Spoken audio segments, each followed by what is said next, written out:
બનાસકાંઠા જિલ્લા પોલીસ દ્વારા પાલનપુર શહેર વિસ્તારમાંથી દારૂની હેરાફેરી કરતી એક ઇકો ગાડી ઝડપી પાડી છે, જેમાં કુલ 2,32,000થી વધુનો મુદ્દામાલ કબજે લઈ 2 ઇસમોની અટકાયત કરવામાં આવી છે।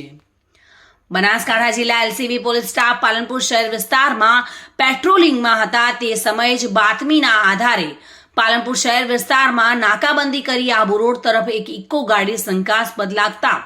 પોલીસે તેને રોકાવી તપાસ કરતા ગાડીમાંથી દારૂ મળી આવ્યો હતો, જેથી એલસીબી પોલીસે ગાડી ચાલક રોહિત લક્ષ્મણભાઈ પંચાલ જેઓ રહે